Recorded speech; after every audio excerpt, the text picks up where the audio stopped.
up, everybody? Welcome to Deep in the D-Pad, where we explore all things gaming through an intellectual lens. I'm RK Taylor, and with me today, as always, is Carlos Gutierrez, my favorite game developer. Hello and welcome, yet again. This episode is about getting tilted. What is getting tilted, why does it happen, and how can we inoculate ourselves against the dreaded tilt? Before that, though, let us jump into our D-Pad Delights. Carlos, do you have a D-Pad delight to share about getting tilted? Yes, so getting tilted, we mean getting really angry in a video game. And when I was much younger, it was way easier to get very angry at video games. In fact, one game that was very difficult for me as a kid was a GameCube title called Megaman Network Transmission. And this game was super cool, just basically your almost standard Mega Man 2D game, but it took place in the network transmission universe where you got to use chips and they made your characters do attack, whatever. The big tilting part of this game were almost always the bosses. This game, Mega Man games are classically known to be difficult. This one did not disappoint in that regard. So this boss, Laserman, I think his name was, he's this guy who would float around and shoot lasers from his eyes, and the lasers would follow these linear directions. Sometimes they would alter direction halfway through their course. And I swear, at least in my memory, that I played against this boss for close to a month before actually beating it.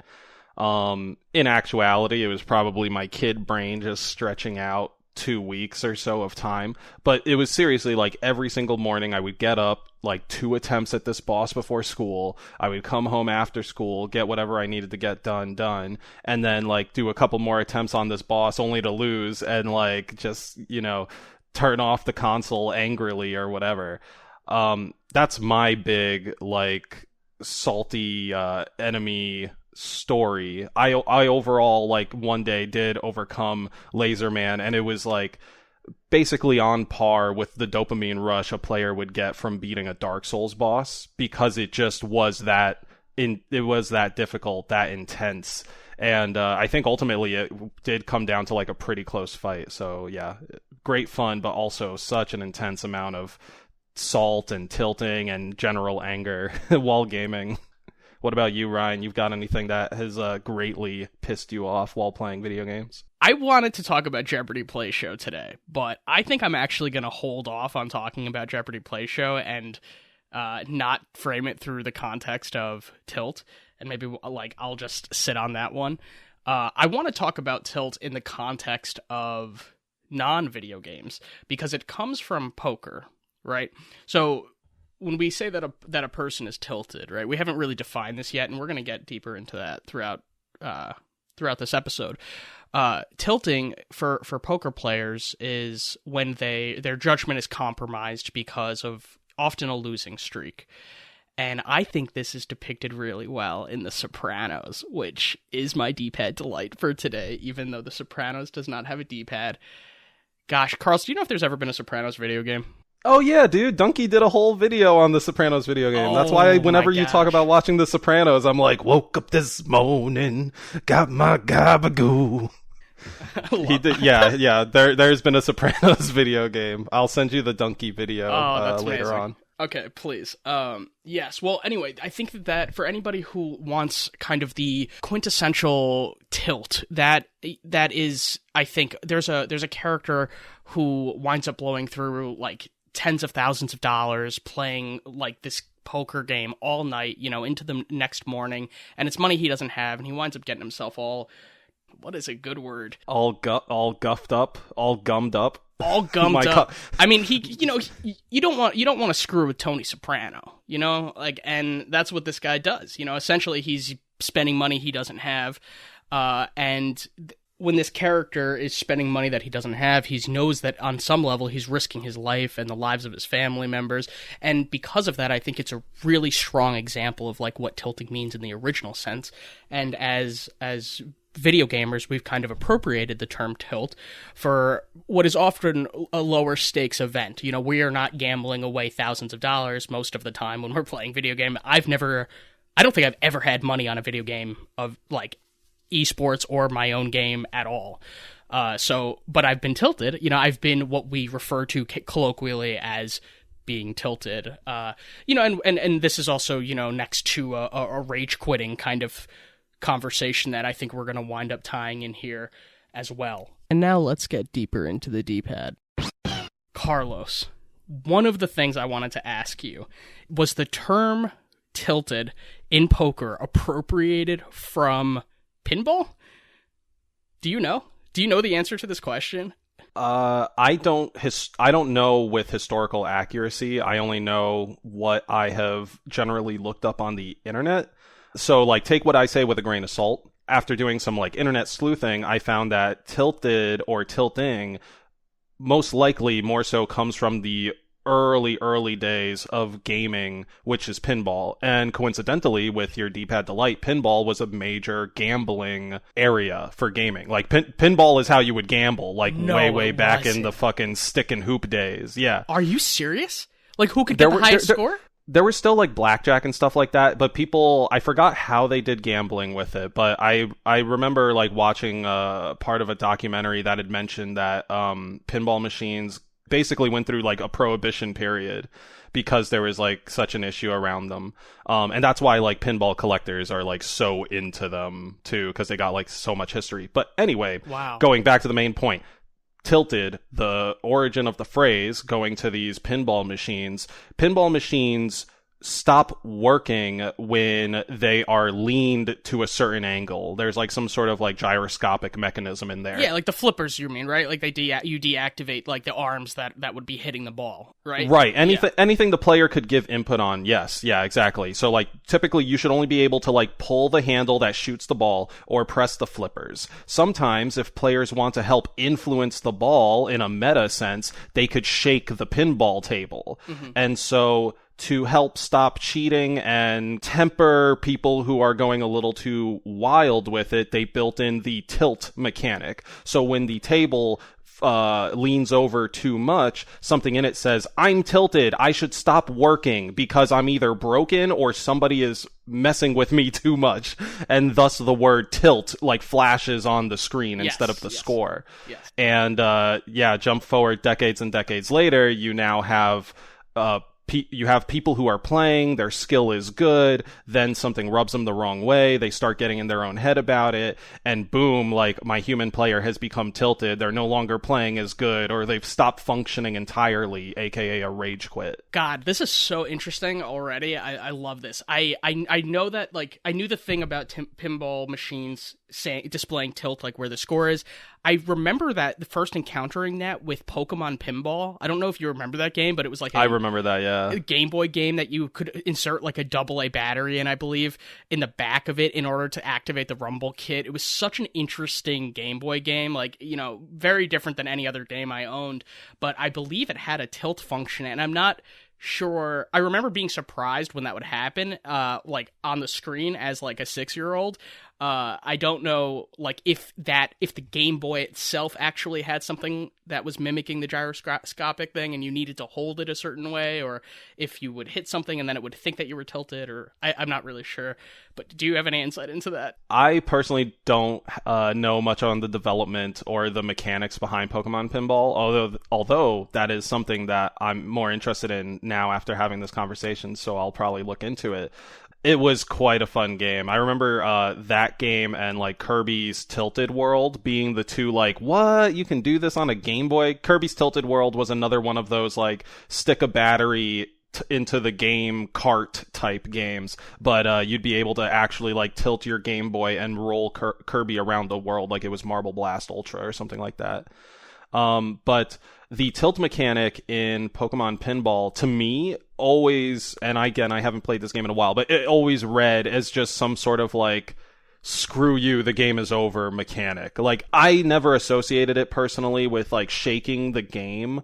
Actually, no, I think there might have been a button. I think there was a button to, like, shake the board a little bit. So actually, if you spammed that button, then it said tilt. So and it would stop your flippers. And okay, so that's what the thing was. I'm pretty sure. Which really speaks to how common physically manipulating the pinball machine was. That when you created a video game, in order to make that feel like a real experience, in order to try to Right, you want the authentic feel of a pinball game. Right, so they have a button that, if it were an actual machine, that would require a lot of strength to actually move around and shake up. So I guess it really was a convention, and it's like the fact that they're making it a game mechanic, I guess, is what I'm getting at. It's supposed to be cheating, but if people are cheating so much that it becomes the standard, that's, I don't know, that's just something interesting. It becomes part of the playing field. It's like no longer cheating, right? It's exactly. It's like Syndrome from Incredibles says, once everyone's a super, no one's a super. Oh, wow. The hard-hitting quotes. Dude, we can't air this we can't air this episode now, that we have to, the licensing to Disney. We gotta wait for the mouse to give us rights to use his line. So this was, wait, really quick. So this was a hypothetical etymology, essentially, right? Like, we're like, where does the term tilting come from? And we're like kind of guessing and like using inferences. And you know what? It might be wrong, but I'm really down with this as, a possible history. It was a very fun and entertaining walk. Do you want to explore?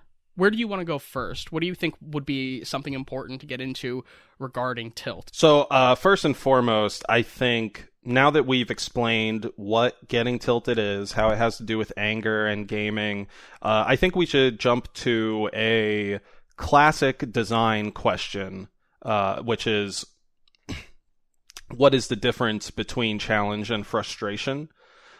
This is a question that is often posed to designers, be it academically or during a design test. Like, if you're trying to get a job, almost like 99% of the time, this question, what is the difference between challenge and frustration, will appear. And there's a general philosophy and idea that is the correct answer, but like no two written answers are ever like really the same. Give me a good textbook answer, and then let's see if I can dismantle it and make it complicated or something. I don't know. Or we can play the opposite, where I can guess and you can tell me where I'm wrong or whatever. Which way do you want to go? I'd be interested to hear your thoughts on what the difference is between challenge and frustration, and then I can tell you based off of what I know and what I've heard, kind of like where you might be incorrect. So challenge is obviously something that can't be too simple, right? Like, that's the defining feature, is that it's not something that you can do easily. But frustration is like an emotional response that you're getting from the challenge that is largely negative. Challenges are supposed to be fun, but when something's frustrating, then it's sapping the fun out of the challenge. Is that? You're on the right track. I think you're more so, and correctly so, you're focused more on like the sort of end product. So the way challenge is broken down for design is presenting an obstacle and giving the player the correct tool set and making sure they know of their tool set to overcome the challenge. Frustration will occur. A challenge is presented regardless, right? So like, basically it's like, what's the difference between a satisfying challenge and a frustrating challenge? Because either way, it's an obstacle blocking your path. The difference is, let's take like a big pile of sticks that's randomly blocking my one-way path. When I approach this pile of sticks, if it is a good challenge, I will know that by the time I reach those sticks, I will know that I have a match, and when I use match on sticks, it should likely burn them, and I can progress. Now, that same challenge, a bunch of sticks in my path, will become a frustrating challenge if I have a lighter in my hand, but I don't know how to use the lighter, or I don't know that lighter plus branches equals, obstacle clearance. Basically, in a challenge, the player has all the tools that they need to overcome the challenge, and they have the knowledge that those tools could be used in the context of the challenge. Whereas in frustration, you don't have all the information that you need as a player. That's like the biggest key difference, is player unawareness on the frustration end. So if in my Megaman boss example, if I played that boss like day in and day out for a week straight, and then the next time I played him, he pulled out a whole new move that was never telegraphed or explained or anything, I would be insanely frustrated because the challenge threw a new element at me without preparing me in any way. That's really sensible. I like the idea of obstacles kind of being a constant between the two, and like knowledge and know-how being one of the chief differences in whether someone will feel like they were well challenged or fairly challenged and frustrated. I was thinking of Hollow Knight, which is like, I think the only game in like the last couple of years that I've played where I got so frustrated that I put it down and I was like, I will not beat this. I will never come back to Hollow Knight. Like, I am completely over this. For anybody who doesn't know, it's 2D platforming. There's combat in it, and definitely you're gonna die a lot in that game. Yeah. So that's where the Souls-likes come from. Correct. Yes. As a Metroidvania, right? Like, there were upgrades and things like that I could have gotten in the world that I skipped over or chose not to. I didn't want to go back around and like fast travel to all the locations and pick up everything. I did, though. You know, I mean, I did a lot of that. You know, it's not like I didn't pick up any of the upgrades, but I got to like a boss fight and I was kind of at a crossroads where I was like, I could either persist with this boss fight, even though I think I'm too weak. I don't think my character is strong enough, but I'm really sick of playing this game. I've been playing this game for 3 weeks or a month or something, and I don't want to keep investing time into it. The alternative is, let me go back and collect even more things and have my character as powerful as possible. I got so angry just trying to, you know, like slam my character into this other character because I didn't want to go around picking everything up. And I felt frustrated, and I felt like too much was being asked of me as a player.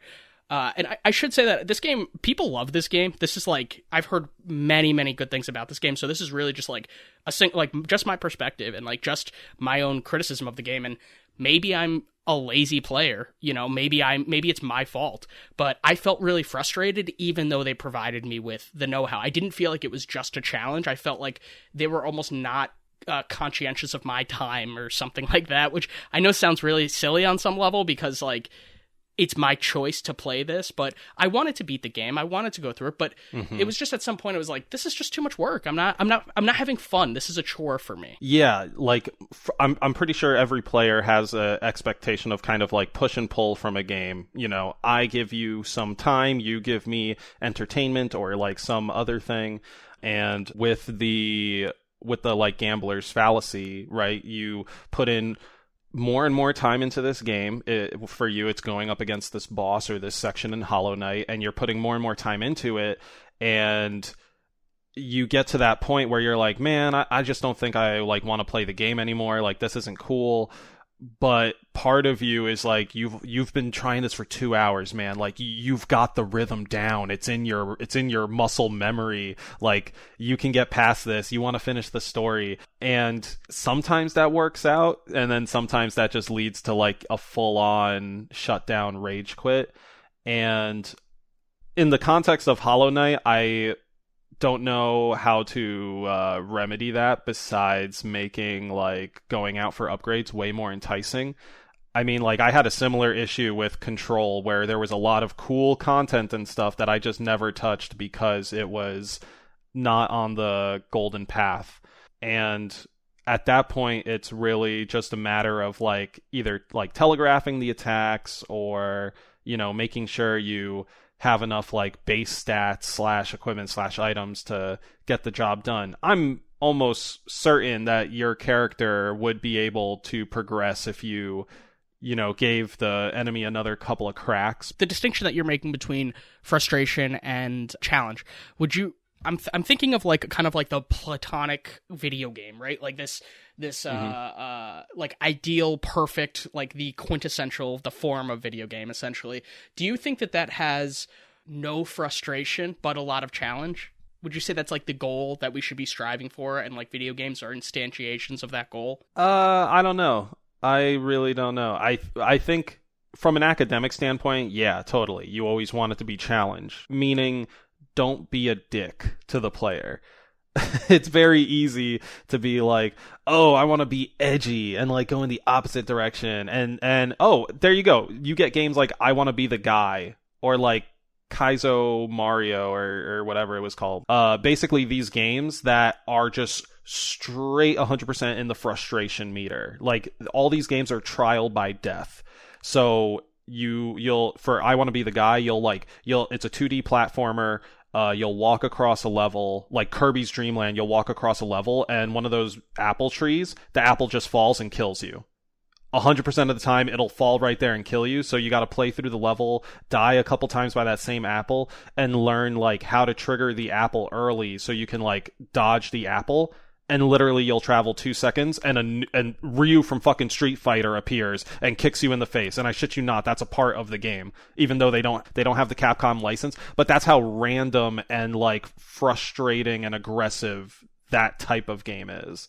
And me personally, I hate those types of games. I like watching them for the rage quitters, like that type of content, and or the people who actually like go through enough to be able to beat it. Watching that successful run is pretty good entertainment. Yeah, I feel like I could take this in a lot of different directions. Really quickly, I just want to note that it reminds me of the like post-modernity that we talked about in like one of the first episodes. Yeah. This idea that, you know, like I think gaming in general is a medium where a lot of the people who are attracted to it want to be some kind of hero or you know, adventure, you know, and so the idea that we're creating games where it's not like it's an anti-hero like Tony Soprano, but it's like a non-hero. It is an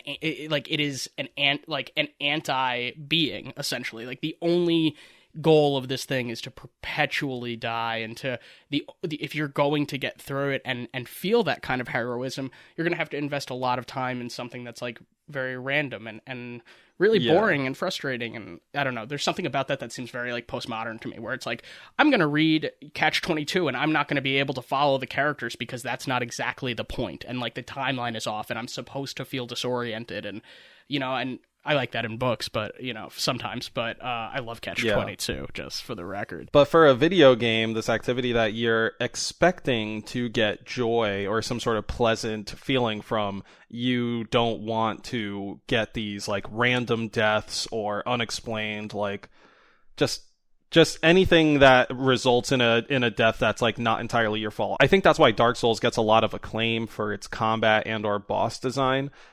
Most of the time when you die, it feels either justified or your fault. Like, either way, it's justified. Like, if it's my fault, like I slipped off a ledge or something, like, yeah, okay, that fucking sucks. If it was something, if it was the game's fault in the scenario of me slipping off a ledge, like 98% of the time, all the ledges had invisible walls on it that stopped me from falling, and then one ledge just didn't. Like, that would be the game's fault. But if I learn early on that, like, all ledges can just be slipped off of, then it is my fault if I fall off a ledge later. Right. So I know you spent a lot of time thinking about the inner workings of Snoop Dogg's mind. Yeah. So I feel like you're a good person to ask this question to. Of course. When he is getting pissed about Madden, do you feel like he thinks that there's a mechanic that he's rubbing up against that should not be that way, instead of blaming himself? Like, do you think, you know, this is happening as like it could be one of two things, right? It's either this was my fault and I'm pissed at myself for failing to do this up to the level, like, for failing to meet the challenge. I failed to meet the challenge despite the fact that I am skilled enough and I understand how this works well enough to have met the challenge, right? Or is it, this game is rigged, we're playing the stacker, it's 11th grade and we're in the mall, in the arcade in the mall, and we have put so much money into the stacker, and every time we slam that button, you know, it's getting to the second to last line, and then bam, we lose because the machine is rigged. By 1 pixel, yeah. I think it's the latter, but take out the money, right? I remember the Snoop Dogg clip, like, it's hilarious. I don't fully remember what happened in the game, but, like, definitely, and it's a sports game, so, like, let's also keep in mind that, like, sports can get a lot of people very emotional, so, like, So my guess is with Snoop Dogg's Madden Rage Quit, which, like, God, I love that clip so much. I think what it was more so like a player coming in expecting to have a good time, maybe if anything have a power fantasy where, like, they are the best football player. And the AI just did not agree with that fantasy. I think that's more so what it was. Like, you know, expectations versus what actually happens. And who knows, maybe he just wasn't having a good morning that morning, like his fucking blunt was extra soggy or something, and like breakfast was too crunchy. And then he goes up to Madden and he's like, I can't even throw a fucking pass, are you kidding me? I just want to complete one pass. And then, fuck, he like throws his controller and shit. Yeah, I really like that you brought up like that sports is something that sports are like kind of a domain that where a lot of people feel aggressive or emotional, I think was the word that you used. So, it can bring people to tears. We know that there are cities that will riot whether they win or lose, which is very confusing. As someone who's really not into sports at all, I cannot imagine like overturning a car for either of those reasons. But there are things, it's not like I'm not emotional, and it's not like I don't have, any anger or any like, emotional demons, in addition to the positive dimensions of emotionality that I experience. I want to just add one thing real quick on the over flipping cars. Like I did not understand the emotion tied to sport fandom until Rocket League, and I think you felt a similar thing there too. But like even then, we are not flipping over our shit for fucking winning or losing. Sure, I mean, I've never broken a controller, and I know people who have, and like I've always wondered how someone could get so angry that they actually destroy property, which really is making their life worse. Like they're doing something that's counterproductive to, and especially when we take the assumption that video games generally are fun, or supposed to be fun, supposed to be something that a person is voluntarily engaging in because they want their hour to be a better hour than, if they're the same reason we do basically everything that isn't like for survival.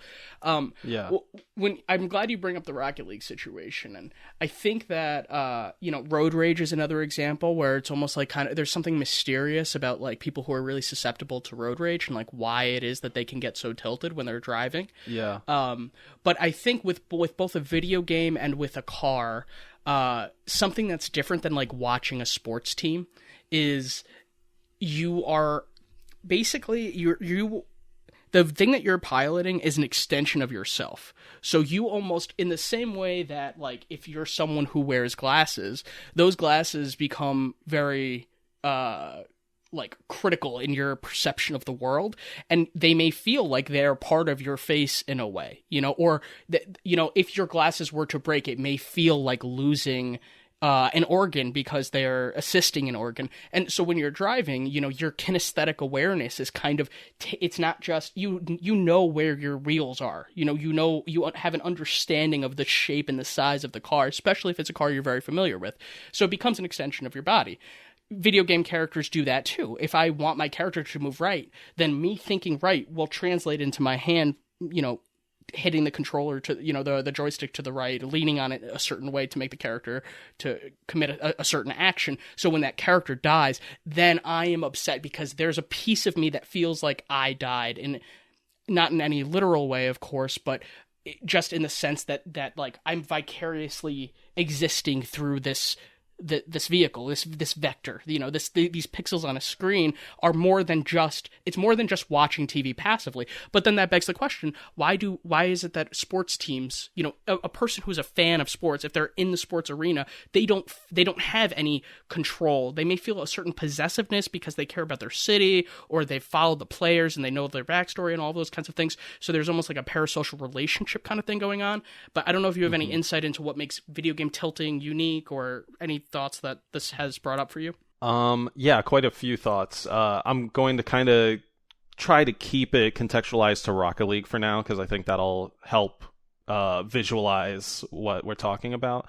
Since we brought up like driving the car and kind of like, when it gets demoed or when you die, your car blows up and in a couple seconds you're revived, but you feel this like ethereal impact of like losing functionality. It's not just you're losing your car, but you are literally losing a way to communicate with the game world for a few seconds and or have impact on the game world for a few seconds. So that's where like the bigger sting comes from, but you don't physically feel it as a sting. You may potentially not even feel it as a mental sting, although you could potentially get demoed or killed in Rocket League over and over again, and it starts to build into anger, which begins like salt and leads to tilt and that type of thing. And if we haven't said yet, just to be safe, salt is basically just another form of anger, or another word for anger in the gaming community. But often it's not associated at like an extreme level, whereas tilted is to mean like losing function. One thing I wanted to bring up with Rocket League specifically is like team sports versus the individual competition. So Rocket League, us playing Rocket League versus Snoop Dogg playing Madden, right? Snoop Dogg was controlling an entire team like that, even though it was like 14 people or whatever, like it was all just him. Like no matter who he passed it to, it would be him. And when he failed, the failure of those 14 people would basically be like his failure entirely. Whereas and I can imagine a much heavier sting and frustration to the losses or missteps in that context that Snoop Dogg was in, versus us, where it's like, it's the two of us plus an extra player, or potentially plus two extra players on our team, and we're all like trying to coordinate with each other to make shots and things like that. And when somebody misses, right, or if you get scored on, it's not as intense of a sting, at least in my experience, because you have your comrades with you, and I want to say it's like less directly aggressive, because rather than like you getting tackled, or rather than like you getting shot by a gun in a battle royale, you're all protecting this VIP goal, right? And you're trying to like score a ball into the other goal. So one, there's like no direct violence in it, which I think helps to alleviate frustration in players when they do like fail. But also the main objective is not direct combat focus. It's like the goal thing. So I don't know there. I know we had a lot of chat just now about like people really getting intensely into sports and stuff. And I just made a couple of points that are like, here's why sports make you not get too into things. I guess I'm saying that more so they make you not get too salty or too frustrated compared to, say, like a weapon-based battle royale game. Yeah, I feel like anecdotally, I can relate to that. Like if I'm on a team with, especially if it's like a team with people who I'm actually friends with or something like that, assuming I'm like chatting with them or there's some kind of interactivity with them, when I do something poorly, I feel disappointed in myself, or like, you know, I feel like a sense of like shame or something. But if I'm by myself, if I'm playing something by myself, I'm more likely to be angry. Or yeah, sure. I think that statement is true. I'm more likely to be angry if I'm by myself. I can't even think of a memory of like being legitimately angry and like while hanging out and talking to my friends. Again, it's like just that feeling of disappointment, but it's like I'm letting the team down is like how I feel, and that's more of like a, man, what's wrong with you, Ryan? Not like a, what's wrong with you, Ryan? You know? Come on, stop it. Get some help. I think at the end of the day, when you feel like you're supported and like, you know, there's like people that you care about that you're playing with, and you're all gonna like take the L together, it's almost like there's nothing to be angry about. It's like, yeah, we tried, and at the end of the day we're still hanging out, and there's something about it that feels fun, and like, you know, like it is enjoyable in and of itself. I don't feel frustrated. You know, I don't feel frustrated really when I'm playing with friends. I'm not sure. Yeah, and I think there's probably something psychological to that, you know, like being more if you are playing with friends, it's obviously a more intimate relationship than playing with randos or playing with people. Like if you were, ideally, if you're an esports player or a team player, right? Like you get to know your teammates well, but you might be just that type of person who comes in for the hours and then leaves, right? The type of lone wolf mercenary. Right. So I think of emotional regulation as being one of the most important things that we can learn throughout our lives. And in my work, that's something I try to teach a lot of my clients. one of the goals of emotional regulation specifically is to preserve the relationships that we have with the people around us. If we can make sure that we are not angry or not effusively angry, perhaps, then we can strengthen the ties that we have and also just have a better quality of life for ourselves. Even if I was like stranded on an island, I wouldn't want to be pissed all the time, you know, like it doesn't feel good to be like that. So there are certain things that I've done in my life in order to try to be more mindful of how I'm feeling and checking in with myself. Do you use any techniques like that when you are playing video games, or like what do you think about when you realize that you are feeling angrier than you want to? Something that has helped me just as I've kind of grown older with gaming is just don't put so much weight on your shoulders, especially when it comes to like video games or something you're trying to do for leisure. Definitely, you know, there are the pro gamers out there like, you know, Ninja, it's only a game is the worst excuse, blah blah blah. You know, if you have a job, like do your job, whatever. But if you're just trying to like play the game, don't get too caught up in the moment. Like just because you lost Madden, like that's fine. There's going to be another game of Madden next. And if you lost the season, you still own the disc, bro. Just like, and that's so what I'm getting at here is like, don't put too much weight on the game, but ultimately it's actually like, try changing your thought pattern.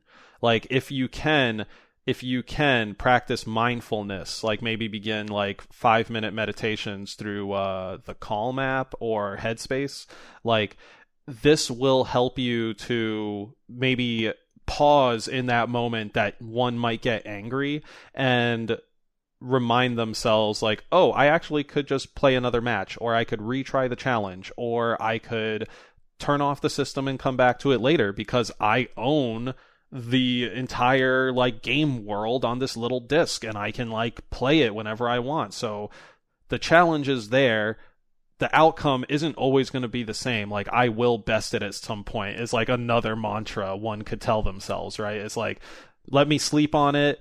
Let me like tackle it another day and I can overcome it. Like those are things that has like certainly worked its way into my thinking. I was never one that got like super angry at games, but I certainly, as you've like noted in our previous episodes, I get like more I buy in more on like my gameplay experience than others. So like there could be times where I'm like extra worked up over it, but definitely nowadays not so much because of things like being mindful, trying to practice meditation. I am not the best at practicing what I preach in that regard because I'd fall on and off the bandwagon of meditation. There's only so much time we feel we have in the day, right? But certainly emotional regulation, like Ryan said, is like super important. And if you find anger is getting in the way of your playing, by all means, please look into mindfulness and like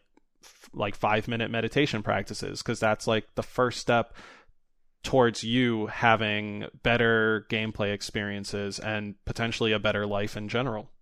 Okay, so I want to tease apart two different things that you said there. The first is basically being aware of the stakes, which is where you get into like professional gamers. For them, if you say it's only a game, that's really silly. Like you wouldn't say to a basketball player who's in the NBA, oh, this is just a game. You know, it's like, no, this is their career. This is their livelihood. They've spent most of their life, you know, in like a daily routine where this is, you know, this is their life.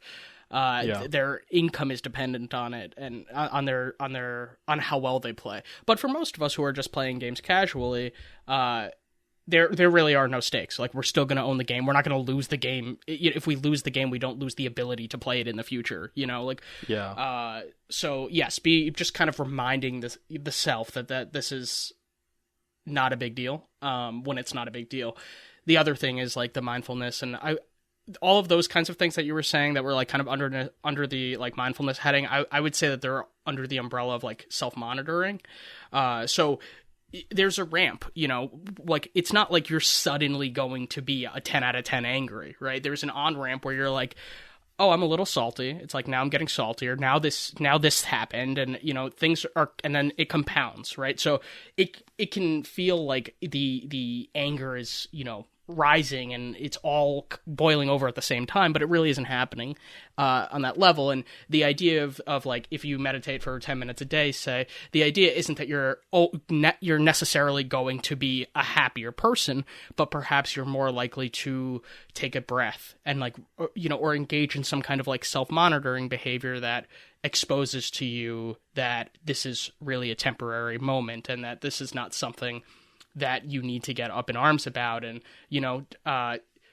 just looking at really like the grounding techniques, right? Like looking at the color on the screen, right? Like taking yourself so deep into the video game that you're not thinking about the mechanics or playing or anything like that. You're just observing something that is beautiful that you weren't really allowing yourself to see, or you weren't primed to look at it as a beautiful moment because you were angry because something happened that you didn't want to happen. But then you can reframe that for yourself and look at something positive. That's kind of like, correct me if I'm wrong here, that reminds me of like the exercise to kind of help bring yourself back from like a panic attack or an anxiety attack. Like if you're feeling that overwhelmed feeling, you like look in your immediate vicinity and try to lock in on like 5 things, and tell yourself the most basic things about it. Like Ryan was saying, like, my shirt is red, my floss picks are white, my clock is black. And that, like, in the context of a game, let's say like Rocket League again, or actually Hollow Knight, like, you get done with an intense match, you die, and now you're feeling this like bubbling up nature, and you just focus in on like, oh, look at that, Hollow Knight's helmet is kind of U-shaped and it's white. Interesting. Oh, his cloak has like 7 wrinkles in it. Like, you're so zoomed in, your brain can't even, like, if you imagine your brain is a squirrel in a cage, like, it can't even, you're just tightening the cage around it so it can't even get more like anger acorns, right? Which is a very weird visual. Sorry about that. That is but so funky. I can't believe you said that out loud. It kind of, I mean, in a weird way, when the salt gets more and more, like, our minds get more scattered and frazzled, right? Mm-hmm. Like, some people, myself definitely included, will think like, man, if I ride this salt level, like between salt and tilt, my skill can actually, like, I enter the zone, I become acutely aware, but that only lasts a very little bit, and then you go straight into the salt zone. Mm-hmm. I think like one of the things that we're kind of dancing around is like this concept of ego, right? Where that, I think of ego as like the part of the self that experiences craving, or that thinks of itself as a continuous being, right? So the person who feels like they lost a match 5 minutes ago that you're holding on to, you're holding on to the weight of what that person felt in that moment, and it's carrying over. There's this sense of self that is, almost like harmful to hold on to. It's the part of the self that will, experience lust or gluttony or these kinds of things, where you're like constantly trying to like feed this sense of needing or urgency, right? And just being aware, the self-monitoring stuff and the meditation stuff, I think all of that kind of serves the greater, the grounding exercises that you pointed out, right? Like looking at the wrinkles in the cape. One of the things I do with my clients is like, it's called the 5 senses exercise, right? So it's like, name 5 things you can see, 4 things you can touch, 3 things you can hear, 2 things you can smell, and 1 thing you can taste, right? Like and the idea is like, once you have spent that much time trying to explore your senses, and once you've used all of your senses to try to identify, and you're like attuning yourself to that perception, then you're unable really to have that kind of emotional feeling. And that's something like I read about this when I got the job that I have. We have we have a manual that we use when it's a clinical manual is what you would call it. Anyway, okay. I read about a bunch of these things before I had a lot of cases, just so that I could, learn them myself and like know what I was supposed to be teaching the young adults I work with. And I started using the grounding exercises in my daily life, and not really even related to video games, just in general. And it is profound. I mean, the way that it really has like changed my life. And gosh, man, it feels really good to not get angry, you know, or to be able to really like step back from the brink, you know, like to be able to like, you know, be on the edge of like severe anger, or and then to be like, you know what, no, I'm gonna recognize that this is just a moment, and I have the opportunity to influence myself and how I'm going to feel about this moment. And it's not repression, you know. That's something I think is like really important. I don't think that anger is bad. Like, anger is an emotion that ought to be regulated, and you know, it can sour a lot of moments, but it makes sense to be angry at times too. And so I'm not trying to suggest that there's never a place for anger or there's never a place for sadness or anything like that.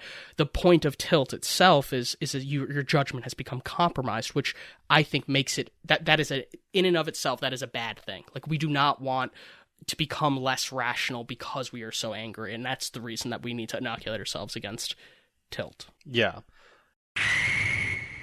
Skill Treat is the segment where, you know, it's still kind of developing and we're kind of learning what it's going to be, but the idea behind it is that it's our opportunity for one of us to teach the other, and also for the listener to be able to benefit from whatever it is that we're talking about. You know, you're kind of like overhearing a conversation between the two of us.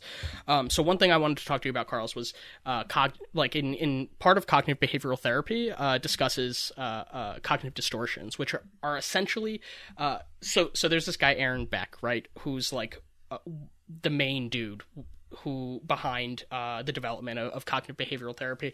It's a relatively new therapy, you know. I mean, it's like certainly one of the newer forms of therapy.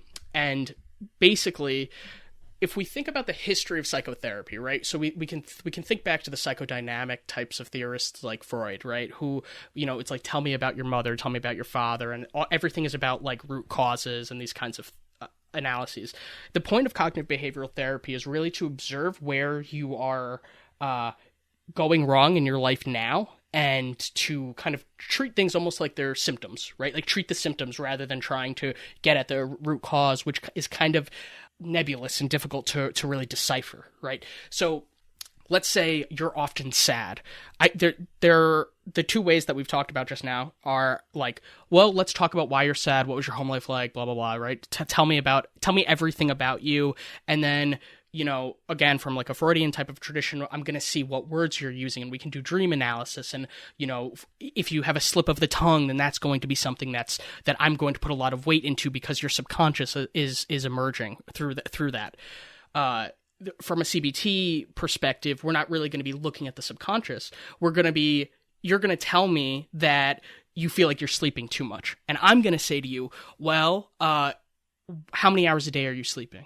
You know, let's talk about what the actual problem that you have, and let's diagnose why we think that that's happening, right? I yell too much. I fight with my girlfriend too much, right? Those kinds of things. It's like, okay, well, why don't you create a journal where you point out all the times that you yelled, and then you can point out things that you could have said instead. You know, the next day you could say what you were really trying to get at. So it kind of has behaviors that force you to monitor yourself.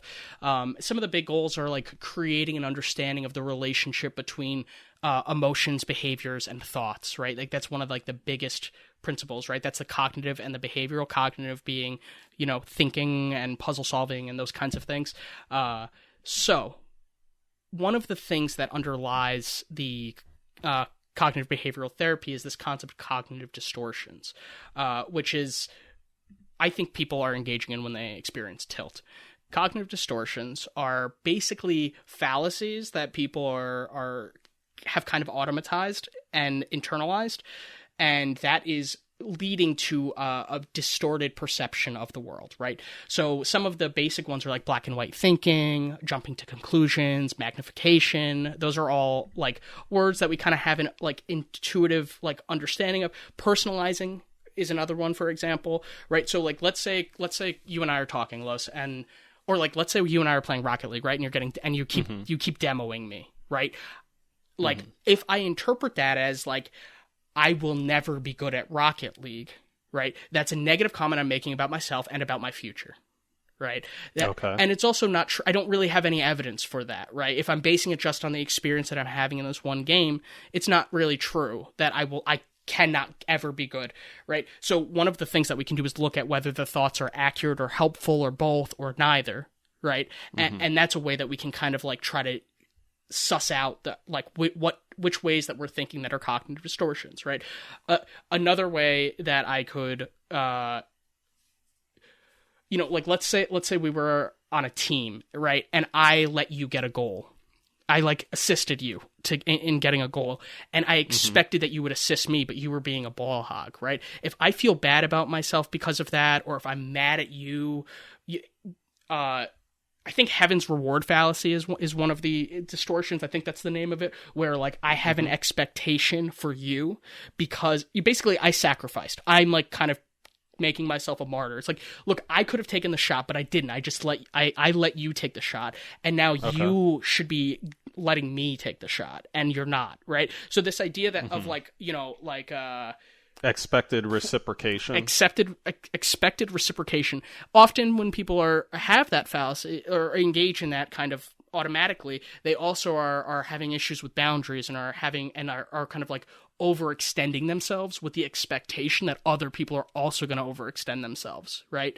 But so these things are, tangentially related to video games, but they're really about life. And I would encourage, I'm going to put a link. I'll find a good link that goes over some of the major fallacies, and I'll put it in the show description. And I really encourage anybody who's interested in kind of just straightening out some basic areas of their life.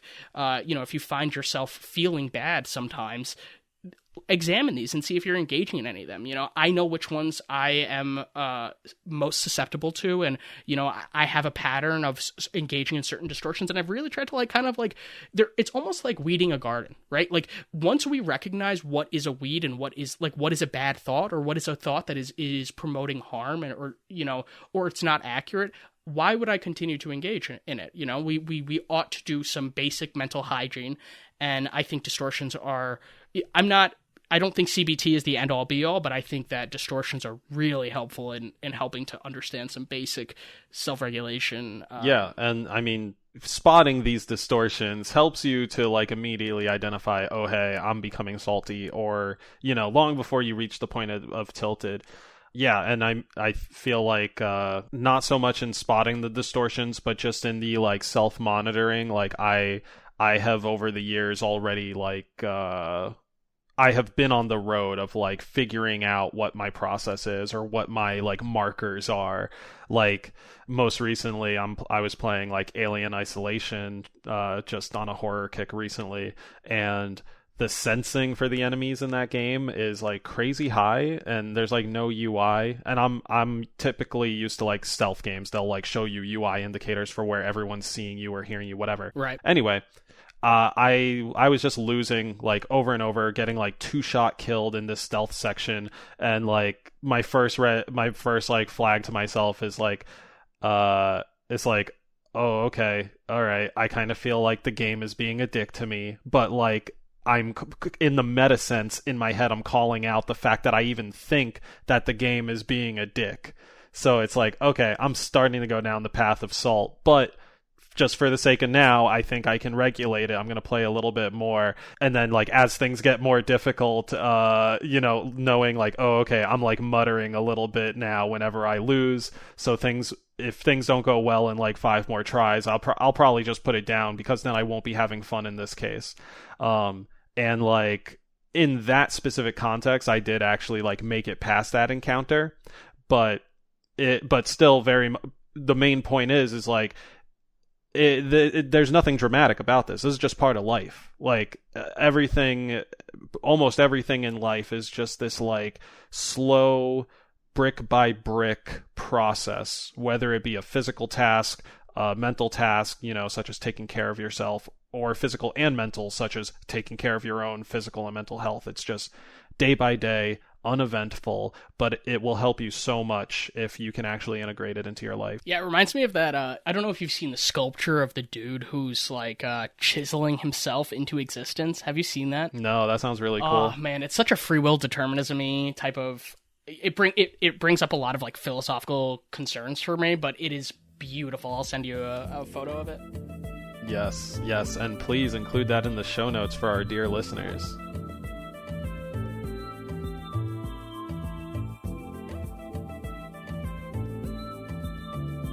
Thank you for listening to Deep in the D-Pad. Subscribe wherever you listen to podcasts and share us with your friends. For updates and discussion, follow us on Reddit at r/deepinthedpad, Facebook at Deep D-Pad, and subscribe to Deep in the D-Pad on YouTube. Don't forget to hit the bell. And if you want to ask us questions or get a chance to share your own D-Pad delight on the show, email us at askdeepinthedpad@gmail.com. Be sure to put question or delight in the subject line. Big thanks to 8-Bit Jazz and Kevin MacLeod for supplying the music for the show.